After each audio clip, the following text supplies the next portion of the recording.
we are back. We are pulling the call with a whole new episode. I am Cris Rivers. And I'm Mandy Mac. Yay. And we are here with Lauren of Sky High Studios talking about best practices for the studio. Yes. Thank you so much, Lauren, for being here with us today. Again, we had you for a wonderful episode previously where we talked about best practices for pole teachers. And now we're super excited to learn all we can from you about studio best practices for pole Yeah. studios. Thank you very much for having me. I appreciate you having me back, and I'm glad the information was from the first one was helpful, and I hope that the information from this one is also helpful for people. So, Yes. Yes, looking at the outline, it is going to be very helpful. good. I'm glad. Right. And just a disclaimer from last time, and none of us are legal professionals. This information mostly pertains to us locally in Massachusetts as well. So you should always make sure that you consult a legal professional in your area to find out if the best practices are the same. Yeah.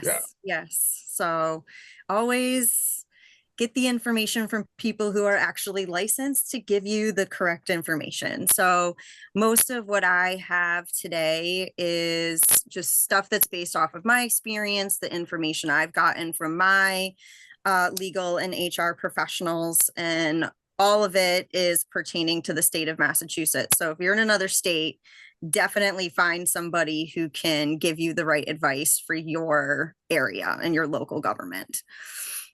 Yes, thank you. Yeah, Right. of course. This podcast is meant to inspire. So if you are looking to open a studio, this is the podcast to listen to. Yes, and if you are a studio owner, hopefully the information will kind of clear up some gray areas, or kind of help you lead you in the right direction on how to have those conversations with your staff about kind of why you're doing the things that you're doing. Yes. All righty. I'm excited. So let's dive into this. With the first, I guess, how do I make this into a question? Let's start with what are some things that employees should remember when going into a post studio environment? So as you know, even though this particular episode mostly pertains to studio owners, there are some things that the employees should remember. If you're a pole instructor and you're watching this too, I think it's helpful. This information is helpful for instructors as well. So, remember that, as an instructor, that the pole industry is still largely unregulated. We kind of talked about that last time. And so most owners are doing things the way that they think that they should be done, or the way that they know other pole studio owners have done things. So they're making that assumption. So there's just no way that we can know everything about everything and do things right 100% of the time. So we're usually operating with good intentions. We're operating under good faith that we're doing things the right way. So even if our execution isn't totally correct. So keep that in mind. We really are, as owners, I think 99% of owners anyway, are just trying to do their best, and we're trying to run a good business. And we have a lot to balance, and we have to consider a lot of factors when it comes to the decisions we make around our staff that you as the instructor aren't privy to.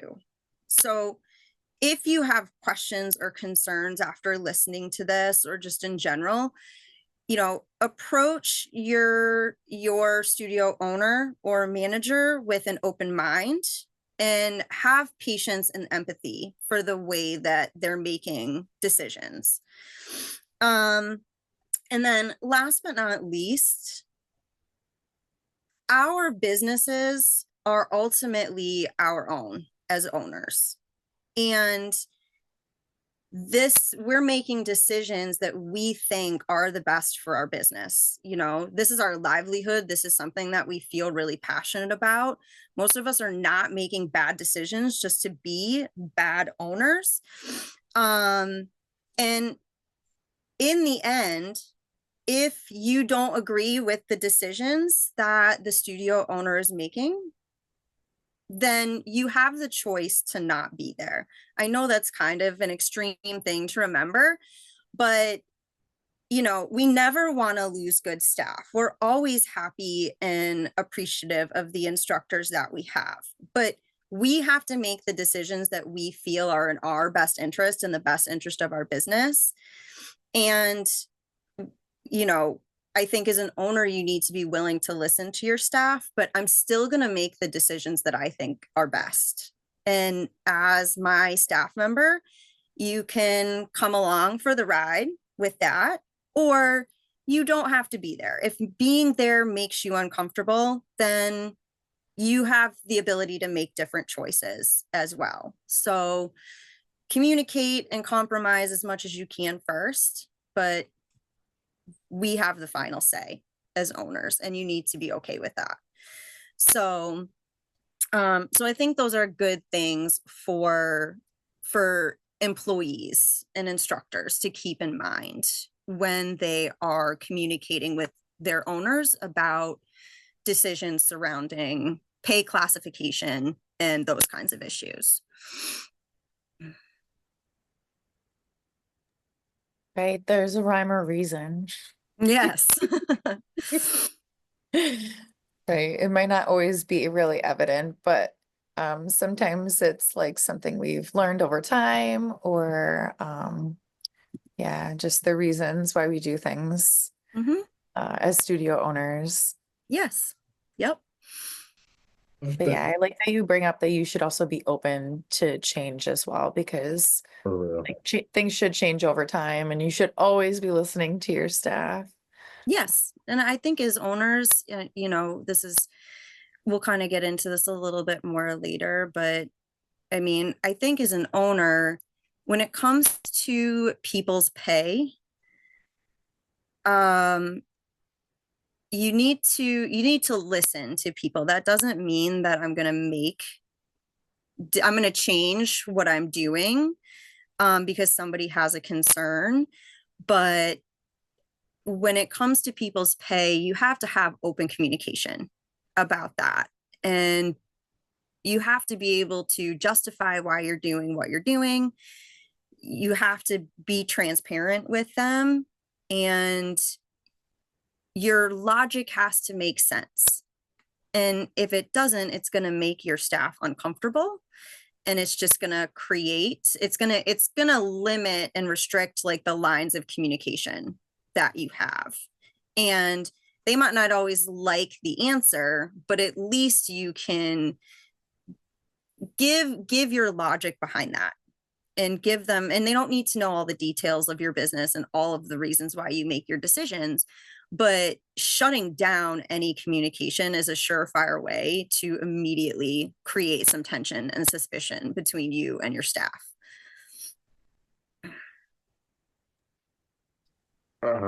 So many choices to think about. Yeah. So many Yep. decisions. I appreciate how you mentioned that why there should be open communication.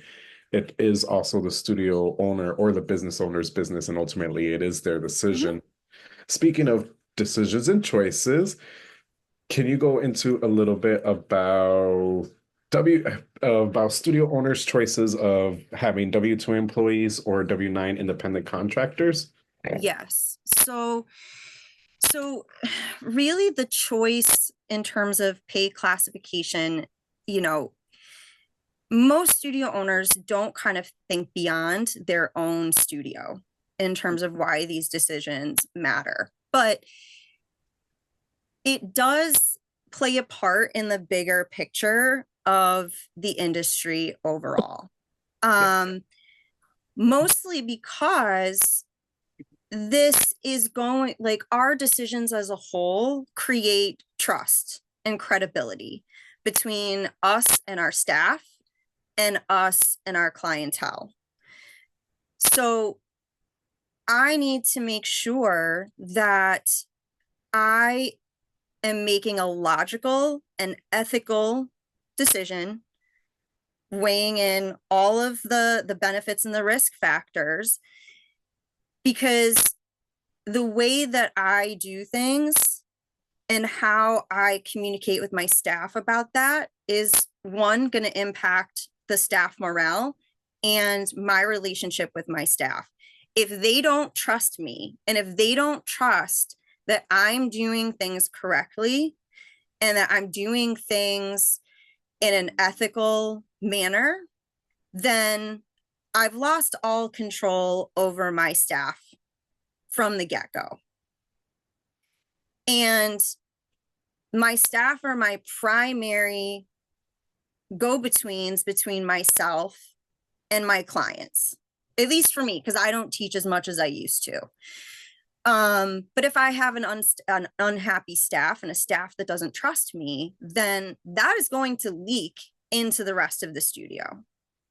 So from an immediate point of view, you want to be making the decisions about your staff's pay, and you want to be communicating with them about it in a way that fosters trust. So that's the first thing. Beyond that, for the industry as a whole, like, poll is really small. There's only, I don't know, in Massachusetts, we maybe have a total of 12, maybe 10 studios. So that's not a lot if you count Central Massachusetts, the Boston area, the Cape, and Western Massachusetts. So it's not hard to hear about how other businesses are conducting themselves. And if I'm doing something that is unethical, one, it's going to ruin my credibility with other studios. All right. And not that we necessarily have really strong bonds as owners, but there are studios that I will recommend students to based on their needs, because I know of the owners and I know that they are, ethical business owners. And so I'm willing to refer people to them. If my staff moves, I'd be willing to move my staff over there, like recommend my staff to them. So the exchange of ideas and personnel and clients matter.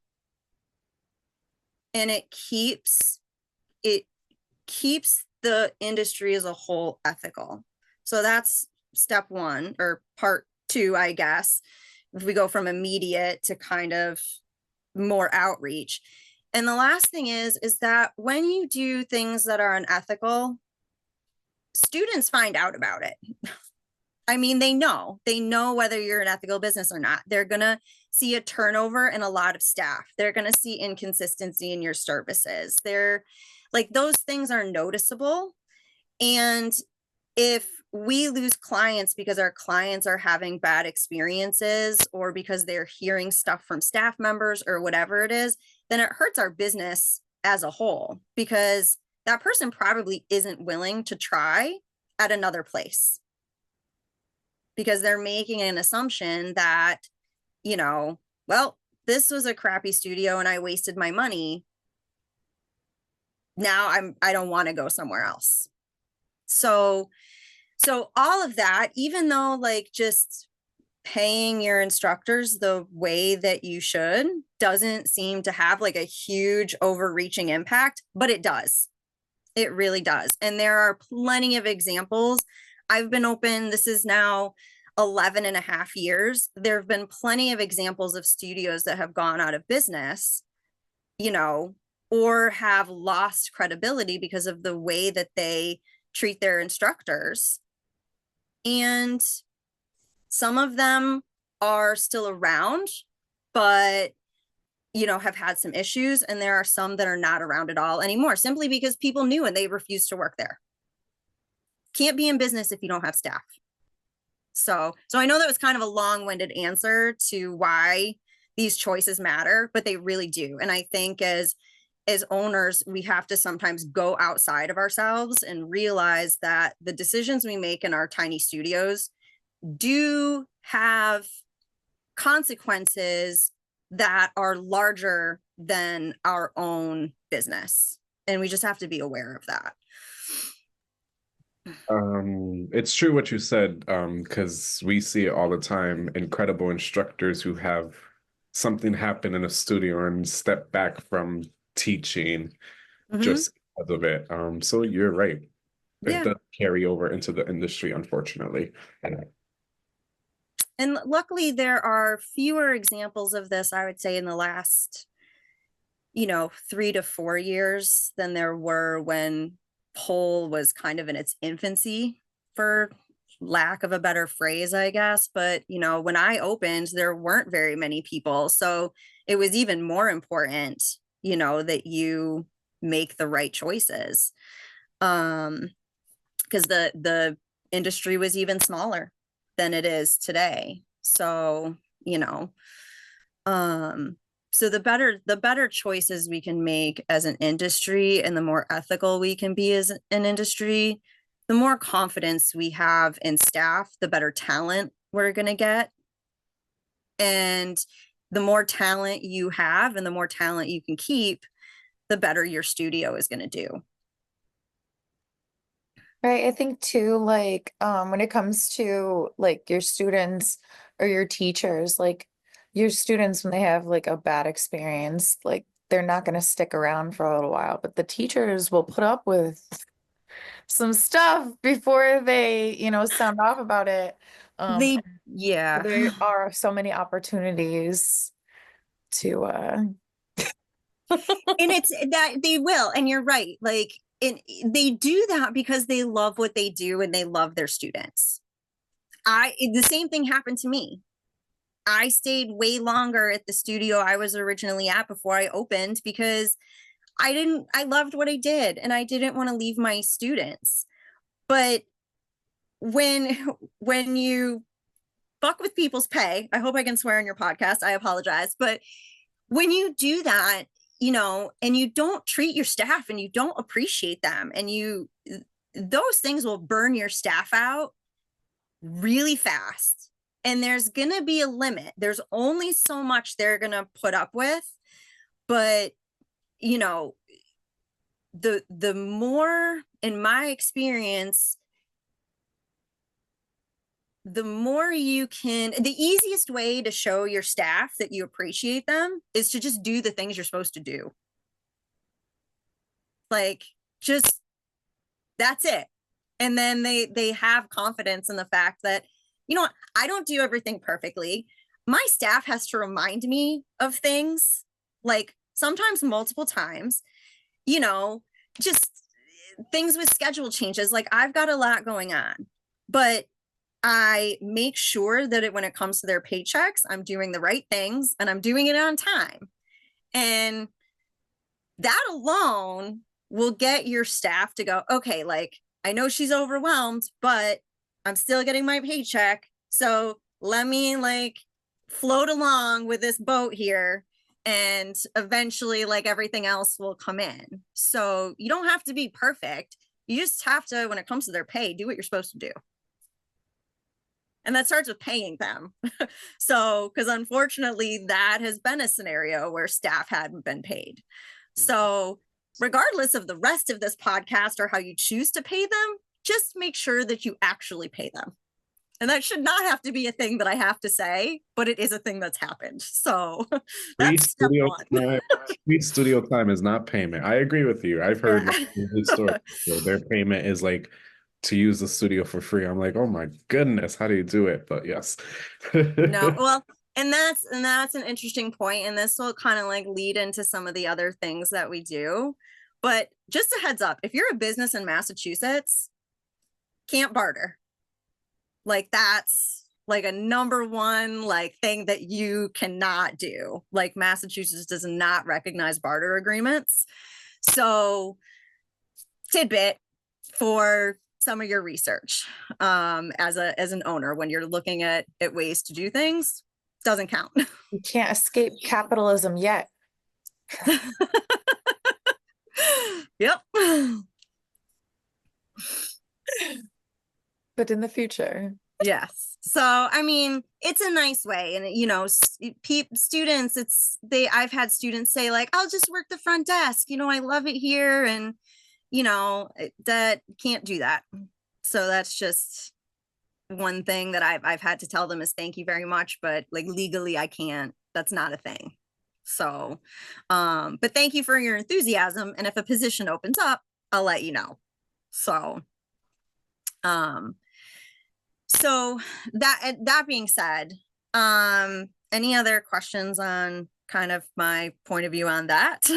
No, but that's definitely happened to me too. People have offered to, yeah, to like clean and stuff like that. But like that makes me feel bad too, because I feel like everyone should be paid. Everyone needs to be paid. Yeah. Well, and they should, and that's the state's point of view as well, that if you do work of any kind, then you need to be paid for it. Yeah. Right. You know.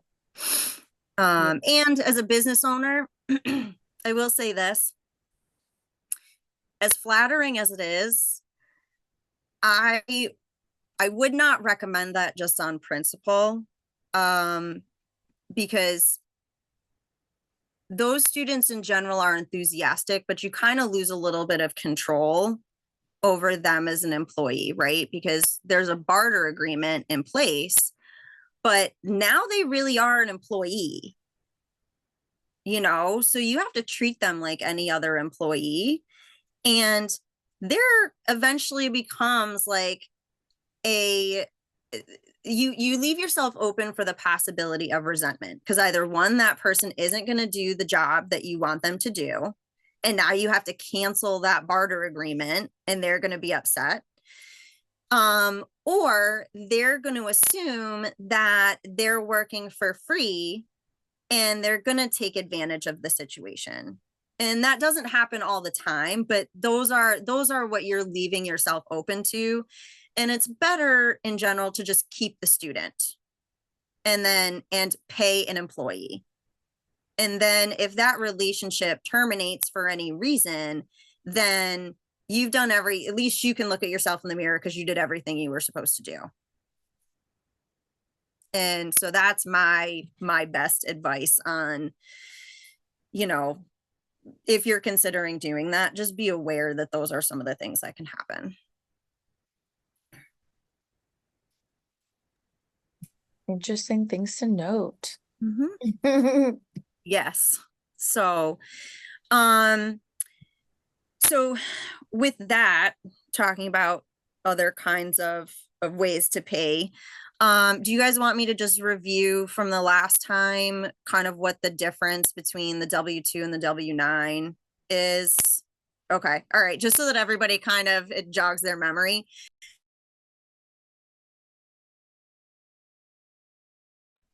I'm sorry, I muted. Okay. I think, no, that's all right. I went to go mute myself. It's okay. So I'm going according to the Massachusetts website. So the state of Massachusetts has a 3-point test to decide whether or not somebody is a W-9. So in order to qualify for a W-9, which is the independent contractor, the first one is control. So independent contractors are free from control or direction in connection with the performance of the service. So they're coming in, they're doing a thing, you're paying for it, you get what you get. Number 2 is the course of business, that services that are being offered by the independent contractor, those services provided are outside the normal course of business for whatever classes your studio is offering. So for example, I don't normally run Zumba classes. If I had somebody that came in and said, hey, I want to teach a Zumba class once a week. Well, that's not something I'm going to offer by myself. So, and I'm only having that service as long as that person is providing it. So that would be somebody I could hire them as an independent contractor.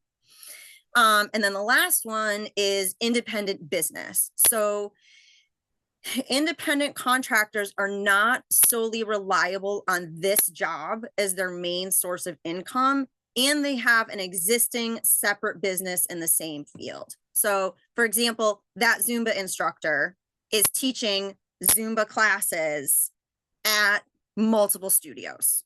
She's not dependent on my studio for her whole income, and she's not only teaching that at my studio. So those are the 3 points that Massachusetts that you have to hit in order to be considered an independent contractor. Everybody else, Massachusetts assumes that that everybody else is a W-2 regularly paid employee. So in terms of us for studio owners, that means very different things, because we have to decide, how are we going to pay those people? All right. So if the person does not qualify as an independent contractor and they're a regularly paid employee, that means for me that I have control over their schedule, I have control over their pay rate, I have control over their job duties, etc. So their behavior, their demeanor, their curriculum, all of that is determined by me. I set all of the standards. All right. I can take performance related actions, including reviews, disciplinary action, anything like that in regards to their performance in the studio. And I can mandate certain things with their job description. So like staff meetings, I can require them to be at a staff meeting, which I have to pay them for. Because all work that somebody who's a regularly paid employee does has to be paid. If you're mandating it, it has to be paid for. So what I can't demand is that they work for free. All right. They are paid for that time. And then I also can't deny any government mandated rights or benefits. So part-time sick pay, the PFML, anything that the state, like workers' compensation insurance, unemployment insurance, all of those are benefits and rights that the state says the employees are entitled to. So that's for W-2s. For W-9s, for your independent contractors, all right, what I can do is I can work with them to negotiate for pay or services, because as the independent contractor, they're going to tell me what their normal rates are, when they're available, what services they have, and I can negotiate with them. And I can hire and fire at will, unless that the termination of the contract falls under what the state would consider discriminatory. So what I can't do is that I can't require that they do anything for the business outside their paid services. If they're coming in to teach that class, I'm paying them to teach that class. That's it. No admin work, no front desk stuff, no other duties, just that. And I cannot hold them accountable for any studio policies or standards.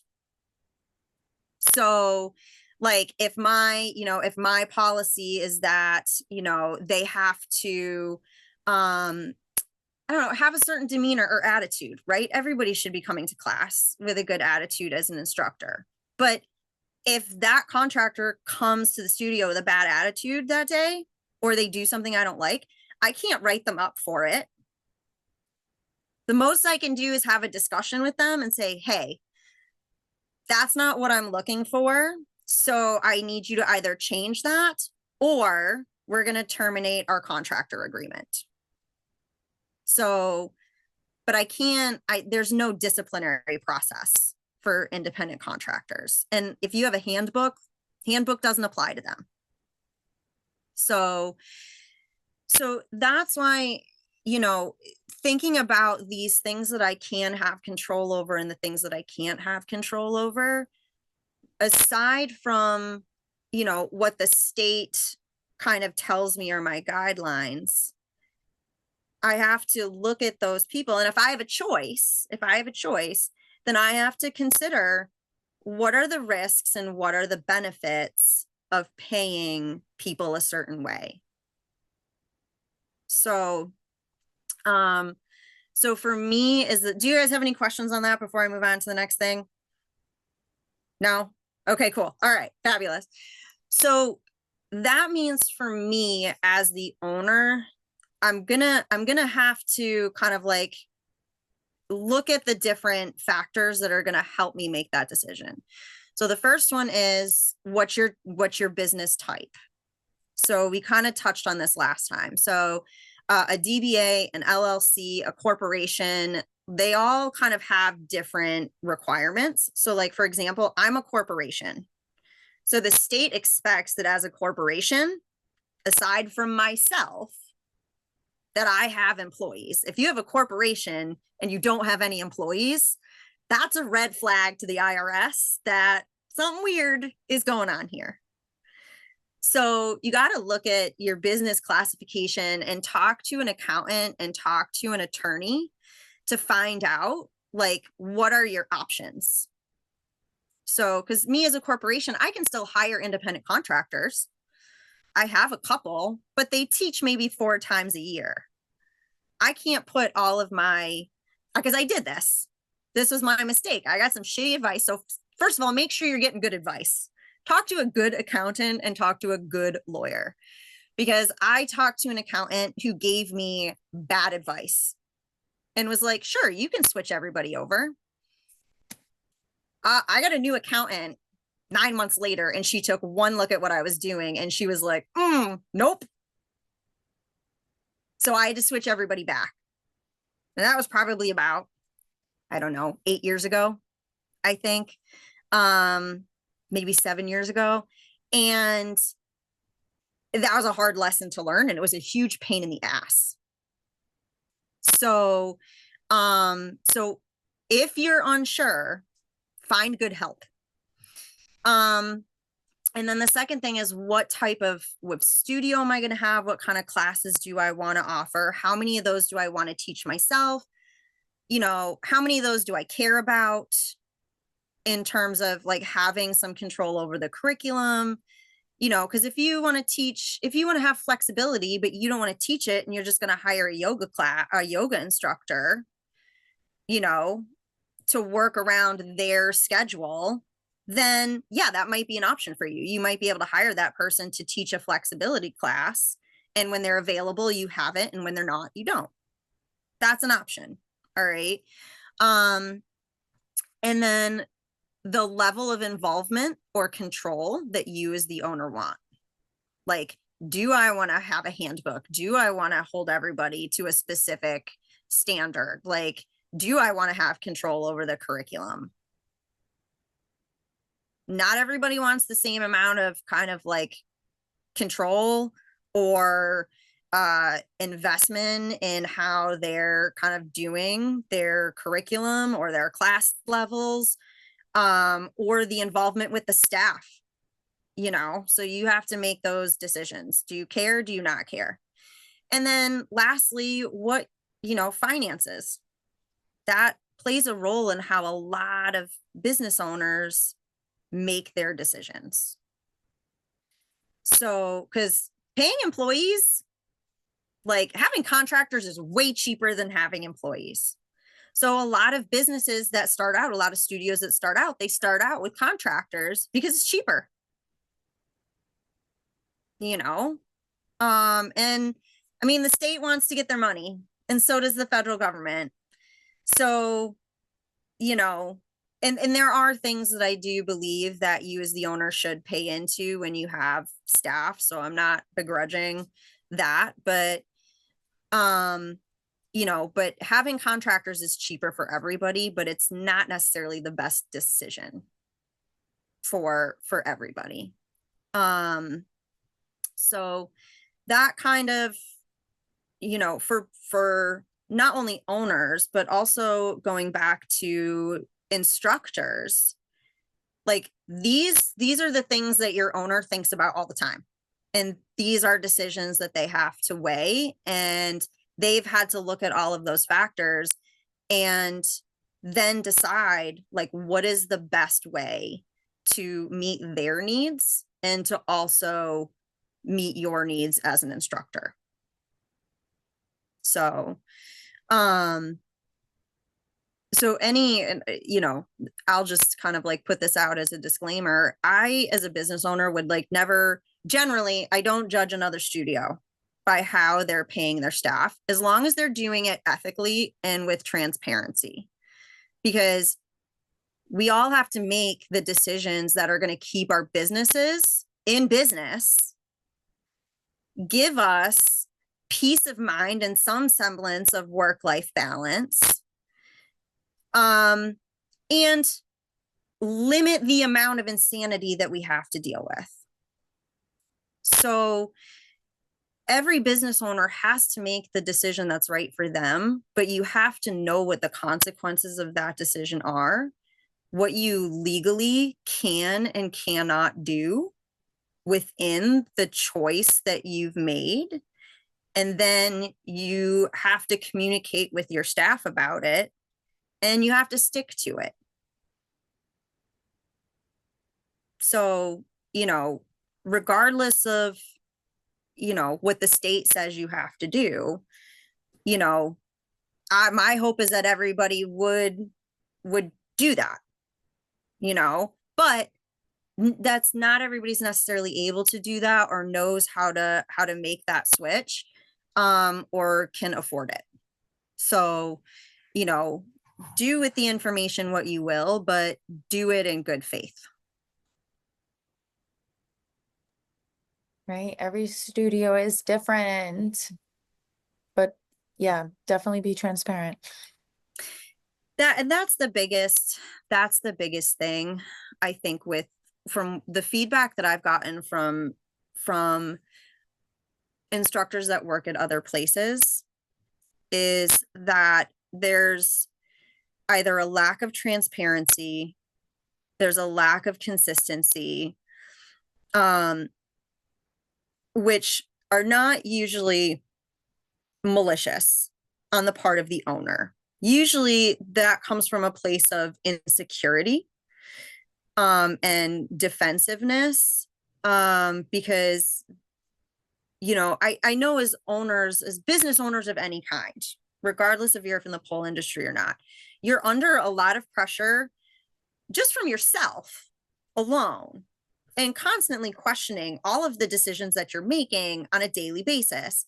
And then to have somebody else question you, it's very easy to get insecure, and it's very easy to get defensive about that. So that a lot of that non-transparency, and the lack of communication generally comes from the owner just trying to like make it through the day and not feel questioned or criticized or whatever the situation is. But that does create tension between the staff and the owner.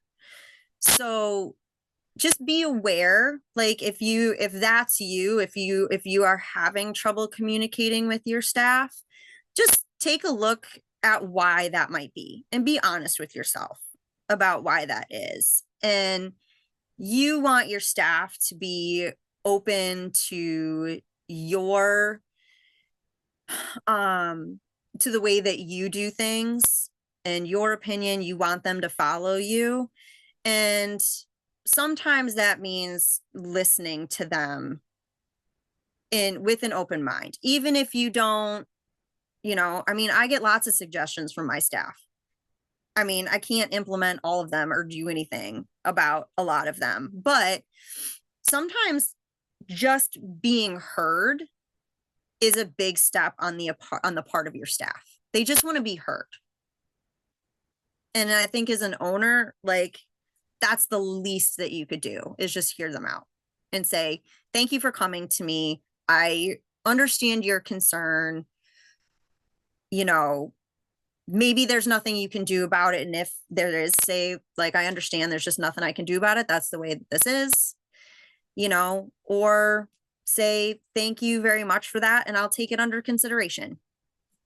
And maybe you do, maybe you don't, but in other cases, there are owners that do things that really are outright illegal. And that that really just like sticks in my craw that happens. And you as the employee, kind of in the part one that we had, you should know. It's important for you to be just as educated as it is for us as owners to be just as educated. So, so any questions there, or do you want me to kind of move on to the best practices part? No, I think that was good. I think, you know, it's really like what you're saying. It's great to leave the lines of communication open. And I think that, lots of times, like teachers will feel okay to like say when things are good, but leaving it open to say when things are bad, is even more important and harder to do.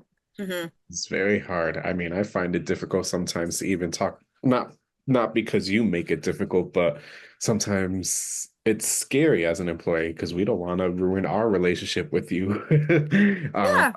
It's interesting. We all have these like same fears or these same ideas, and we just got to talk about it. We do. And I think that, I mean, the conversations are always important to have.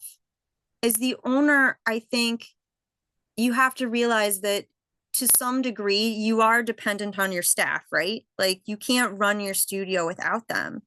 So you can't disregard their questions, their concerns, you know, their fears, their suggestions.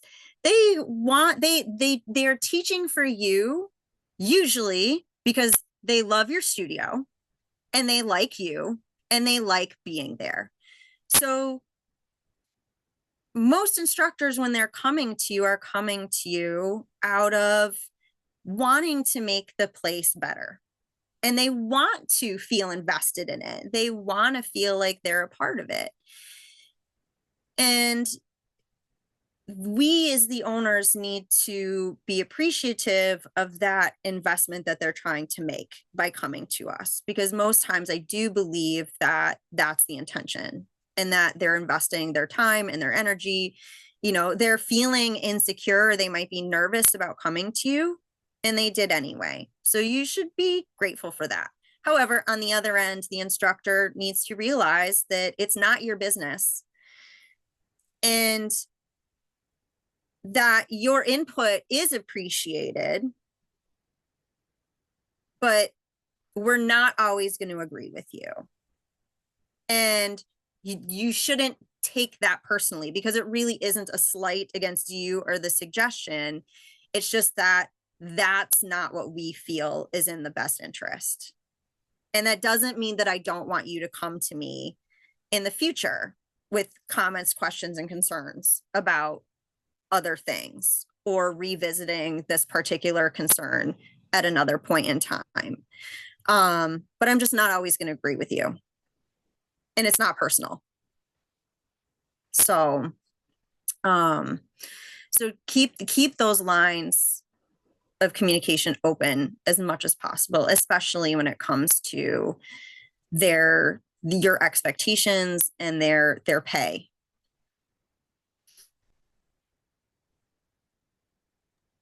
Yes. All right. Would you like me to move on to the next section? Sure, best Sure. practice. All right. Okay. So this is where we kind of come into like the actual best practices. So all that other information kind of leads up to like, well, what do I do? Like, what are my, what do I actually have to put into action for these? So I'll admit, I had a really hard time paring down this list into like these bullet points, because I do think that there are so many things that you can do. So I tried to like keep it to like the real essentials. All right. So some of this we've already covered. But number one, I think most important, Be honest and ethical to the best of your ability. Again, we're making the best decisions for our business. None of us are perfect, and we're not going to do things right 100% of the time. But as long as you're doing things with an ethical and open mindset, most of your staff will be on board and they'll come along with you. So be open with them, at least up to the point that this is necessary information for them. They don't need to know every detail about everything.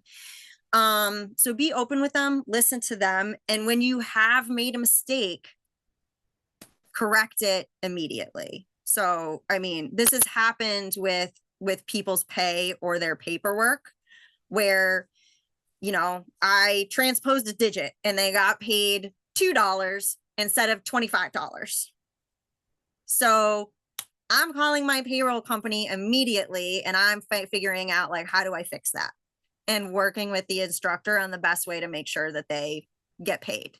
All right. So things happen, just be honest and be ethical. Step 2, which we kind of talked about a minute ago, was engage your employees in the process. Let them know like why you're making certain decisions and giving them an opportunity to provide feedback. So for an example would be, there are a couple of businesses I know that a couple studios that I know in the States that, and there's probably a lot of them that pay, they're all contractors. And that's fine, regardless of whether or not they should be contractors. But they have an open dialogue with their instructors about like, we're paying you a contract as a contractor. Here's what we expect. You know, here's why we're choosing to pay you that way. And they have it all laid out for their staff. So, and they have the staff have the opportunity to ask questions, make sure that everything is correct, and it engages them in the process of how they're being paid and why. Be able to justify your decisions. All right. This is not even in the pole industry. My husband works for UMass and he comes home and he's like, they're paying this person this way and they're doing this thing. And I'm like, all right.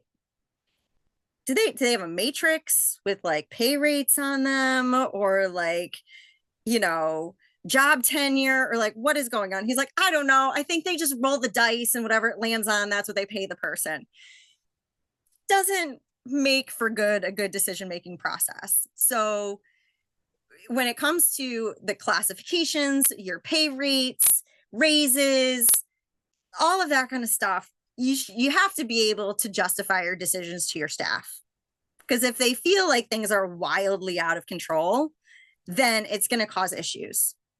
All right. And in the state of Massachusetts, this is a new thing, probably within the last 2 years.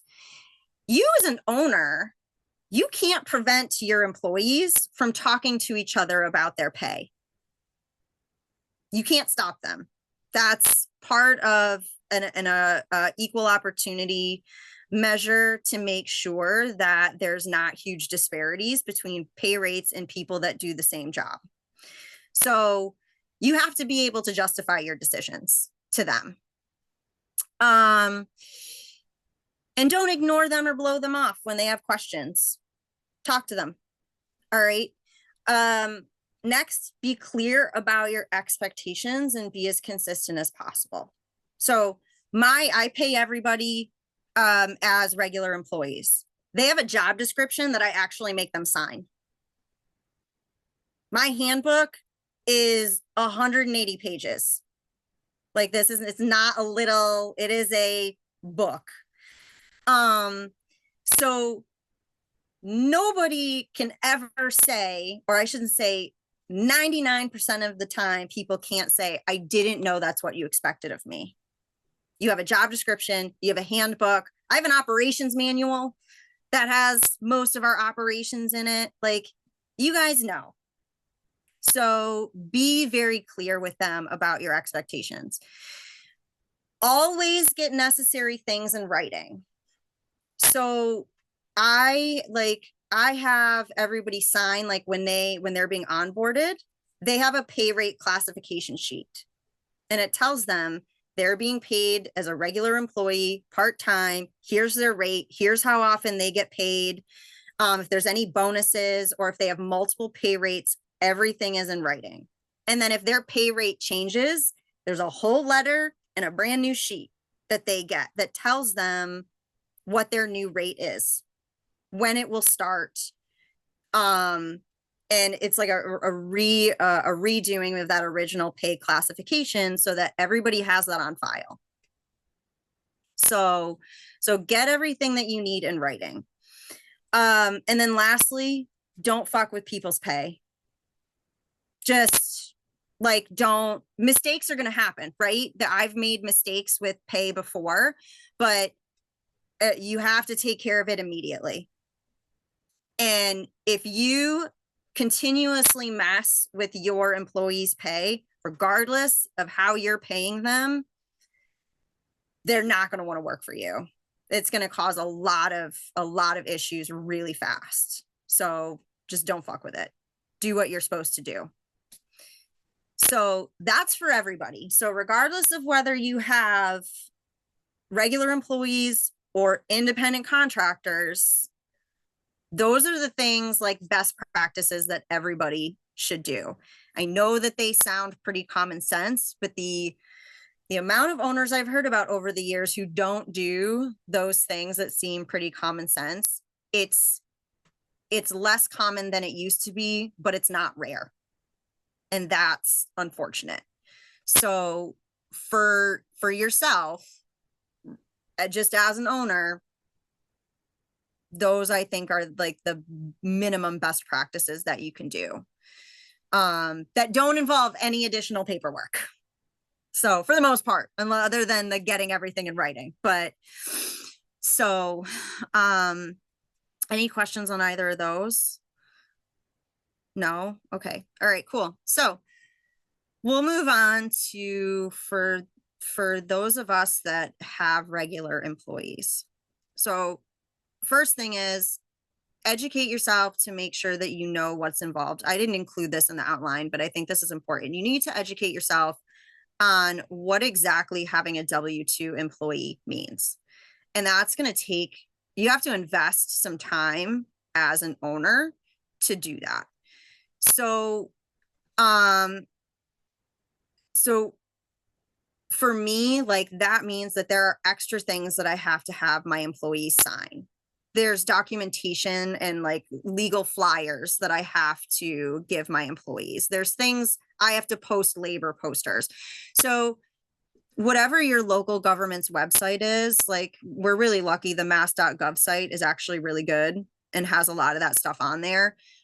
Sometimes it can be a little challenging to find, but I highly recommend using their website because they have a lot of information on that. But you really do have to educate yourself, and make sure that you know what's involved. So that's the first thing. The second thing is, you need to have a handbook. So first of all, if you are paying everybody as regular employees, there is information that you legally have to give them. So you don't have to put all of your standards and practices into your handbook, but there are things like the non-harassment policy, non-discrimination, the Pregnancy Fair Workers Act, PFMLA. Like, there's all these, like, how are you accruing sick time? There's all these things that, even at the bare minimum, if all you give your staff is like the legal mumbo jumbo that the state requires, then you need to make sure that that's available. Workers' comp, unemployment, like, all of those things need to be outlined for your staff. And above and beyond that, you should put your expectations in there. Like, that's your measure of control. And you can't use the handbook for 100% of every situation, but we also have a clause for that. So, you know, so your staff, like I have how they're going to be paid. Where do they go to get their W-2 information, and how do they take a look at, you know, things that they've, you know, their taxes? How do they change all of that information? So my handbook is huge because I include literally as much as I can in it. Because I would rather have more in writing than necessary, which sometimes my lawyer doesn't always agree with, but that's fine. So, so have the handbook. If you don't know where to start, go to like LegalZoom. My very first handbook I got off of LegalZoom. It was cheap. I got it done. However, if you have like a third party payroll company, like if you use ADP or Paychex or like any of the payroll companies, most of them have an HR service. It's going to cost you extra to do it. But even if you only keep it for 6 months to a year to educate yourself, that's how I learned a lot. Was I've had the HR division of my payroll company for the last 6 years. And it has saved my ass more than once. I've gotten really good advice. They have really good tools. Like for instance, my HR division, I have a handbook builder. I have a dedicated HR specialist that I can talk to at any time. The program that my handbook is in, they have toolkits for hiring and termination, all of this kind of stuff. So if you don't know where to start, find a place like LegalZoom, because a lot of times you can just pay per document that you want. And a lot of times they'll have a lot of those legal things pre-populated. Or use your HR service of your payroll company temporarily. Mine was fabulous. So I highly recommend that as a resource. And be diligent about keeping up with the requirements and the paperwork. Again, with my HR division, every time a labor poster changes, I get a labor poster in the mail. Every month I get updates about like legal updates that are federal and apply to the state of Mass. So when the Mass minimum wage goes up, I get an email. I get emails about PFMLA, like paperwork that my staff needs to sign. Like I get reminders, like, don't forget, the state requires that you have this. So, you know, if it can be kind of challenging to keep up with on your own the first couple of years, now I kind of know what to look for. So I don't use those resources as often because I know where to go on the Mass website and download what I need, because now I've done it for so many years in a row. So, so you just got to keep up with it. Create systems that work for you when it comes to paying people, because not every payroll service, unless you want to pay for all of their services, are going to be able to do what you want it to do, especially with the way that we pay some of our people, right? So like, for instance, I have people that are hourly. They literally work by the hour. So I can very easily calculate their mandated sick time, because 1 hour equals, or like X amount of work hours equals X amount of sick time hours. My classes, a 1 hour class is actually equivalent to 1.3 hours. Because they're paid 10 minutes before because their pay for that class includes 10 minutes before to 10 minutes after. But I don't have them clock in and out for those classes. That's just assumed that time is there. So I have to manually calculate. I have a whole Excel spreadsheet that manually calculates how to convert those times, those classes, into the appropriate amount of sick hours. So some payroll services can do that, some don't, but you got to find a system that works for you, because if you're paying your employees regularly, the state doesn't really care what the system is, as long as you can justify it and you can show the records for it. So you got to have something. So, so find systems that work for you. All right. And show them to your staff. so that they know, like, how are you actually calculating those? So like each one of my staff members has like their own Excel spreadsheet that I just copy when a new staff member comes. And if they want to see a copy of it, then I'll just screenshot it and I'll send it to them. But they know how I'm calculating that. All right. Next, ask for help. A lot of owners don't want to ask for help because we feel like we should be able to do it all on our own. Also, sometimes help is expensive. Lawyers are expensive, your accountant is expensive, an HR professional is expensive. So, but spending a little bit of money to make sure that you have the right things in place ultimately is going to protect you. And it's going to make your staff feel protected, and it's going to give them more confidence in you. So when they know that you're doing things the right way and you're being transparent about it and you're investing in it, then it gives them a lot more confidence in you as an owner. The good news is that usually your local chamber of commerce or the local chapter of your small business association has a lot of tools and references for free that you can use to get started. If you don't know where to go, call your local chamber of commerce, call the local chapter of your small business association. Usually you can make initial appointments with them for free, and then they can either refer you to a trusted paid resource, or if they have free services, then they'll set you up with those as well. So if you don't know where to go, start there. Also, if you're in Massachusetts, I will find the link to the webpage for you after the podcast, but Massachusetts has free legal help for small businesses. There's a line, there's a phone number that you can call, and there's an email address that you can call, and you can ask them for legal help.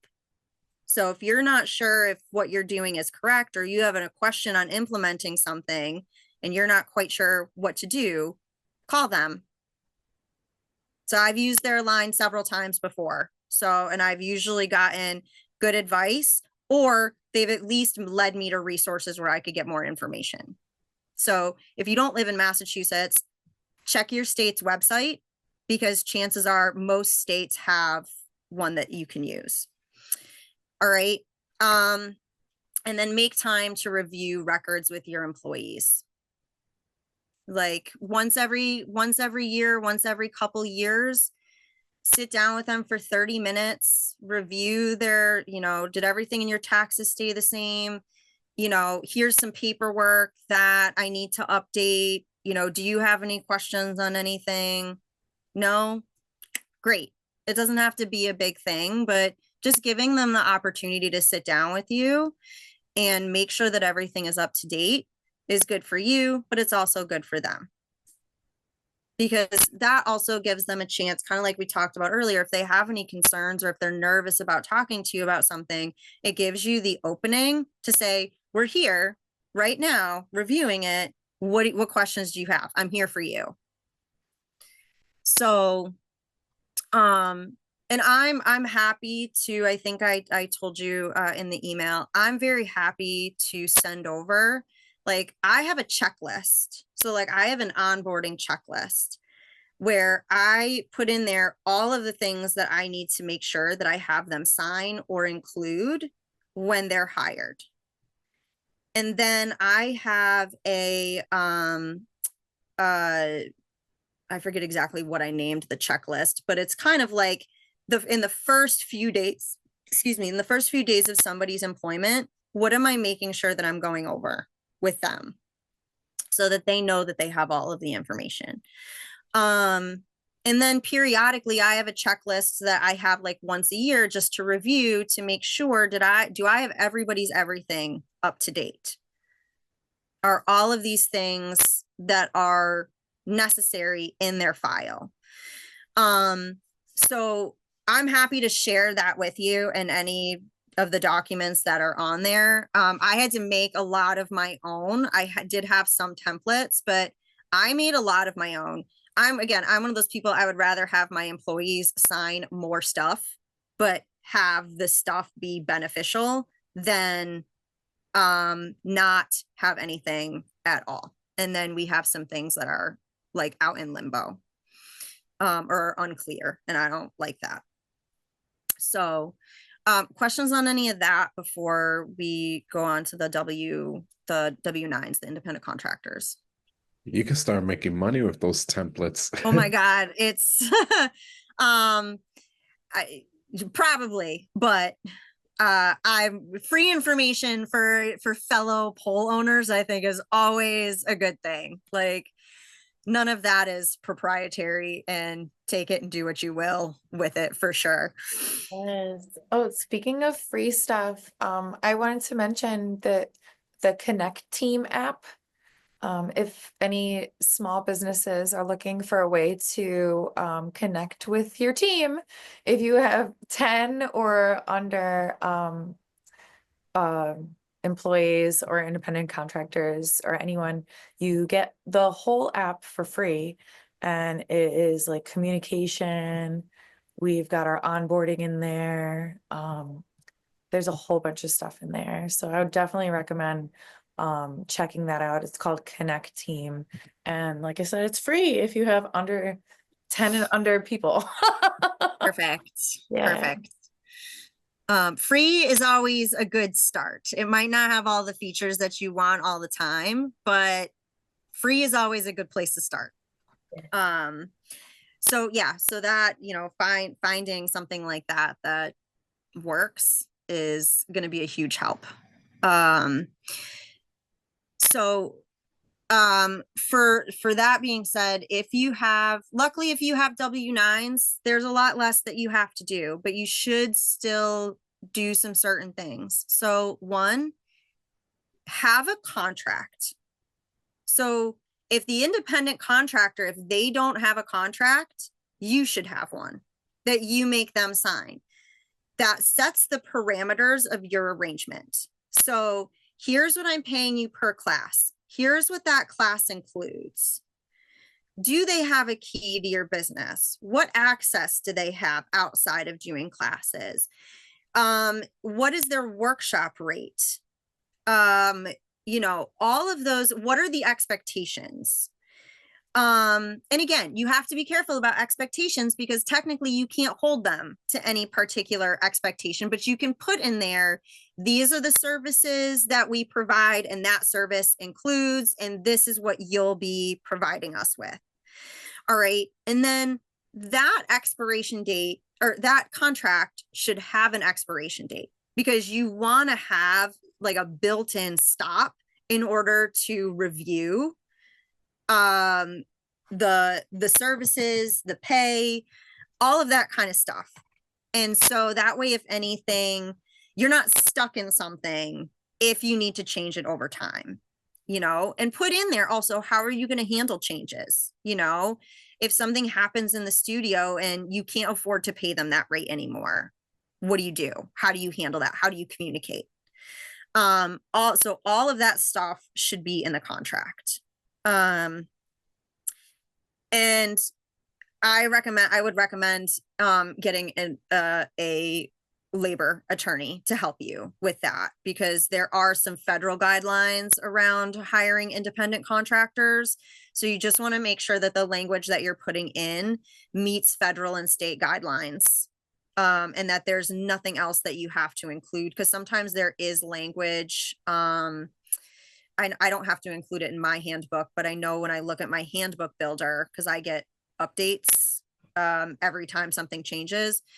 There are some things in there with contractors, and there is some language you have to put in there about discrimination, things like that. So I would definitely consult a labor attorney to get some help with that. And then you can change it as necessary. So be clear about your expectations, even though they're technically self-employed. I mean, it's your business. So you can still say, all right, here's how I expect you to behave. And the contractor's either gonna, it's the same with accepting a job, right? You're gonna tell them, like, here's the services I want to have. And those services include, you know, being nice to my students, like teaching them level appropriate stuff. You know what I mean? Like stuff that you shouldn't have to say, but you kind of have to put in there anyway, right? Because if I'm hiring an electrician, I'm hiring them with the expectation that they're going to take their equipment home. They're going to clean up after themselves. You know, they're not going to yell at me in my own home. Like, so you have to kind of think like, what are the services that you would expect from somebody who's not a pole instructor? Like, what behavior would you accept in your own home from somebody that you are hiring to do a job in your house?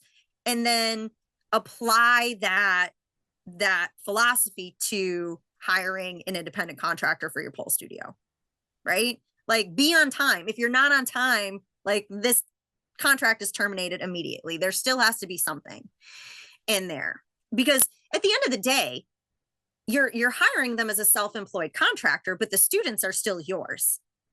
And if the students aren't happy with your independent contractor, they're not coming back. So, and then just make sure that you are, whatever you're demanding from them or whatever your expectations are, fit within the state guidelines. So like, I can't mandate that an independent contractor come to a staff meeting. I can ask them to, but I still have to pay them for that time. But they're not required to come. That's an extra thing. So you have to really know, what can I ask of them and what can't I ask of them? Or what can I require versus what can I request? And you have to stick within that. So luckily for independent contractors, there's way fewer best practices that you have to really think of when it comes to kind of the technicalities and the legalities of dealing with your employees. So, and with all of these, regardless of what it is, your demeanor and your personal actions are going to take precedence with your instructors in some ways over kind of what you do. Right? If I act shady and I do weird things and I'm constantly changing my policies, I'm changing my pay rates, I'm asking for information that could possibly be seen as discriminatory, like, before an employee, like, it doesn't matter how I'm paying them. All of that is going to weird them out. And it's going to create suspicion and it's going to create mistrust. And that's not good for you, regardless of how you're paying them. If they trust you, chances are they'll row the boat with you. I have a lot of mixed metaphors tonight, so just go with it.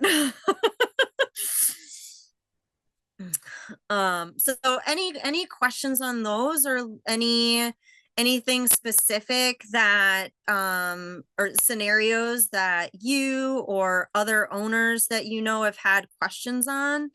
I'm happy to answer any more kind of like technical questions if you have them.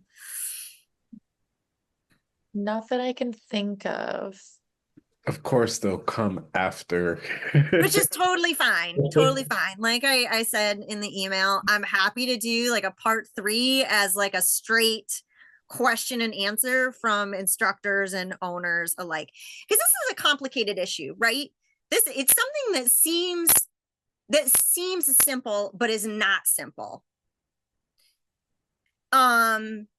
And regardless of which choice you make, there are risks and there are benefits, right? For example, if I know, and this kind of goes into the next section, but if I know that technically my employees should be paid as regular employees, but I choose to pay them as contractors because that's what I can afford at the moment. That's a choice. And you have to make that choice. But you have to be aware that, one, if you do something wrong, that your contractors have grounds to report you to the state. And two, if the state finds out what you're doing and they disagree with it, well, they have the right to audit you. And if they find out that you've been doing that, that could mean back payroll taxes, fines, interest. Like, it could be a costly decision for you. So as long as you are aware of the risks and the benefits of what you're doing, most people, and you do them, and again, you do them honestly and ethically, most people are not going to have a problem. They're not going to have a problem. But because the state doesn't care about ignorance, right? They don't care that you didn't know. That's the way it was supposed to be. So they're going to hold you accountable for it. But if you do things honestly and ethically and you operate on good faith, most people aren't going to have a problem, and you're going to be able to kind of just do what you need to do. But you need to be aware that in either direction, you're running a risk. Like on the other side with a W-2 employee, I can't, even though Massachusetts is an at-will state, and I have, again, it's part of the handbook where that at-will statement is, they're required to sign that says I can fire you for any time at any reason. However, the state of Massachusetts can look at that and go, but did you give them the proper disciplinary action? Did you talk to them beforehand? Did you record the conversations? Like, what did you take before you, like, what actions did you take before you got here? Because if I can't prove that I did that, then I might have a case, like they might have a case for discrimination, which is also going to cost me money and time and aggravation that I don't need as an owner. So any direction you go in, you have to do a risk benefit analysis, not only for your money, but your time and your sanity as well. So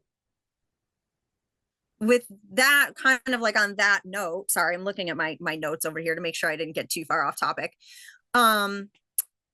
With that being said, you kind of, after you either hear this podcast, all right, and you think you might need to make a change, or if you're thinking about owning a studio, you kind of have to start asking yourself some questions and thinking about, where do you go next? All right.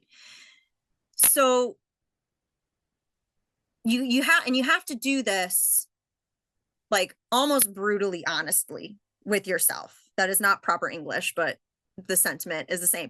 You have to really look at what you're doing and just really break it down in no uncertain terms for yourself, so that you have a really clear picture of your business. So one, take a real look at what you're doing as in terms of your pay classifications and in your practices, and see what category your people fit in terms of state guidelines. Start there. How many people do I have in this category? How many people do I have in that category? You know, is there some leeway with the classifications? Is there anybody that I can move?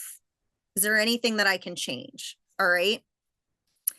Next, look at your budget and see what services you need and can afford.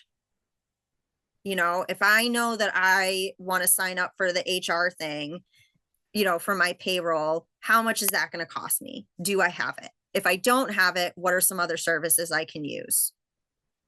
And then ask yourself how much control over your staff you want and how much time you want to really invest in your staff, because how you pay them is a time investment.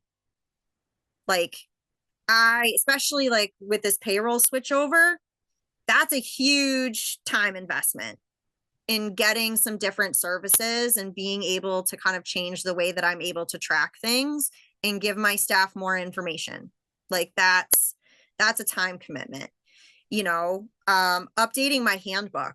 I didn't even finish it for 2024, so I'm having to do it in February, but it usually takes me about a month to update my handbook to make sure that, none of my policies changed. I've updated all of the legal disclaimers. I've distributed it to everybody. I got their signatures back. I've answered any questions they have.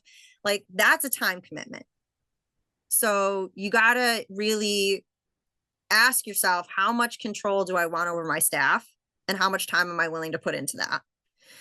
And then review the risks of both. Like, once you have those in mind, now you have to decide how much risk do you want to take on. So I know what I want to do or what I should be doing. I know what I can afford. I know how much control I want. Now, how much risk do I want to incur with these decisions? Because either way, there's something, right? And then you have to decide what the best course of action is for you. Maybe you don't need any change. Maybe you are already paying everybody regular employees, but you realize that, wow, there's a lot more involved in this than I thought there was. So now you have to figure out how to educate yourself and where to get those resources. So that's a time investment, but you don't actually have to change how you're paying anybody. So maybe you have a couple people that you need to switch over and you need to have that conversation with them. Maybe you need an overhaul. You have to make that decision for yourself. So that's, and that is your decision as the owner to make. So, my advice with said disclaimer from the beginning of the podcast is, my opinion is it's always better to pay people as regular employees. Just for me, because there's way less risk involved. I feel like for me and for the employee, I feel more protected. I feel like my staff when I pay them as regular employees, they have access to benefits that independent contractors don't have. And I like that they have the option for those benefits. And it just makes me feel more comfortable as a business owner to have that. But I'm not every other business owner, and you gotta make the decision that's right for you. As long as you're not fucking with your people and you're not doing things that are wildly illegal. Like, there have been some stories I've heard, especially over the last 2 years, with some other studios, not specifically in Massachusetts, just that I know of, that I literally have gone, what is happening over there? Because I just don't get it. I just don't get it as another business owner. And I do take it personally when other studios mess with their employees. Again, because that just goes to the global or the national perception of our industry. And, I'm not perfect. I have some previous employees who will tell you that I'm not perfect, and that's okay. But when a studio does what is generally considered legal,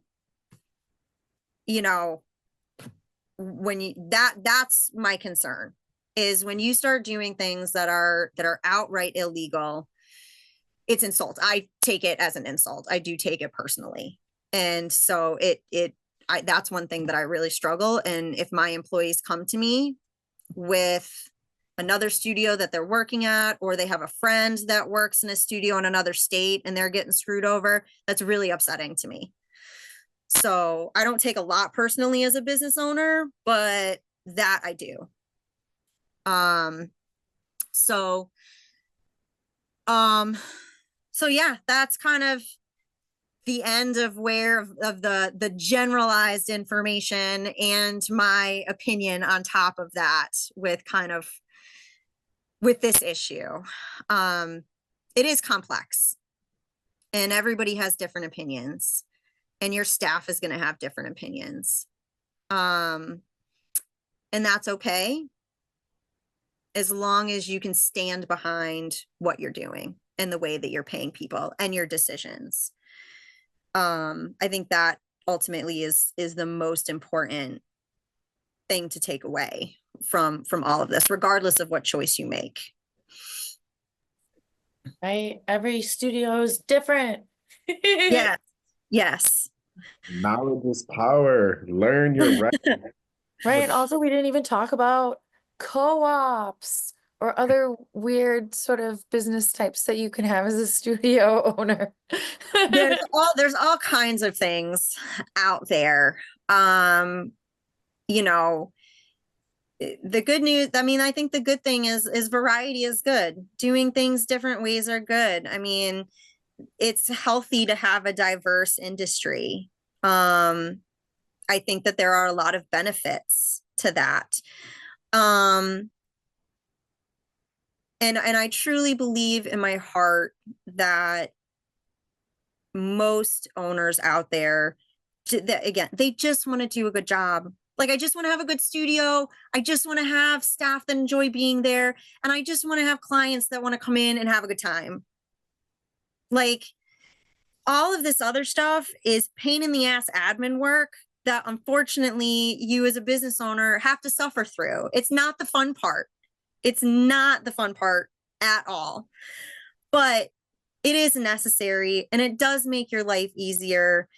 And you know, the more that you know and the more educated you are, the more comfortable you can feel that you're doing the right thing. And I think as an owner, the less stress I have when it comes to the decisions that I'm making on a day-to-day basis, the more fun I can have doing everything else. And so, you know, that's your goal as a business owner, is to enjoy what you're doing, enjoy your studio. So, you know, educate yourself, make the best decisions that you can so that you can feel comfortable with them, so that you can enjoy your staff, you can enjoy your students, you can enjoy polling or handstanding or whatever it is that you do at the studio. You know, dance it out. That's what you want to get to. Yes. Educate others so we can all grow in the industry. Yeah. Yeah. And lead with love. You can never go Yes. wrong. Yes. And I'm happy to, you know, if anybody watching this or listening to this has questions, you know, please forward them to you guys, forward them to Pull on the Wall. And I'm happy to answer them to the best of my ability, when it comes to, you know, helping you make decisions and helping you weed through, you know, weird scenarios. Yeah. Or Right. reach out to her directly, because we're gonna have all those links in the comments, y'all, in the section right below Yes. the episode. Oh, Right. so Yeah. I'll send over a bunch of those documents tomorrow morning and the links so that you can include them for everybody. So I didn't include them at the beginning because I didn't know what you were going to need or want based on our conversation. And I didn't want to overwhelm with a bunch of superfluous stuff. So I'll get those over to you tomorrow so that you can copy and include them. Thank you so much. You're I know welcome. this series has been so eye-opening to me as a studio owner. And, you know, even though I've been doing it for like 7 years, I still have so much to learn. Yeah. And I definitely learned a lot from you and also from my teachers. Good. Yay. Good. Even though you're a studio owner, or an instructor, you're forever a student about anything, be it Pull, your business. You know, I learn more from my staff and my students than than I do from anybody else. So, you know, stay open-minded, keep learning. Amen. I love these topic episodes. They're really cool. Well, anytime you guys want more topics, I have a whole list that I can send you for future shows. I love this stuff. You're amazing. Thank you. I guess with that, we should thank everyone for listening to or watching this episode of Pull on the Call podcast. My name is Mandy Mac with Gross Slippers. And Cris Rivers with one heel. Oh, I forgot about the foot thing. Okay, I have bare feet. So, Lauren, with my bare, not showing you the bottom of my nasty foot. Hey. You're not cold, it's freezing. Oh, I have a space heater and an electric blanket. I got all kinds of stuff. Yeah. Yep.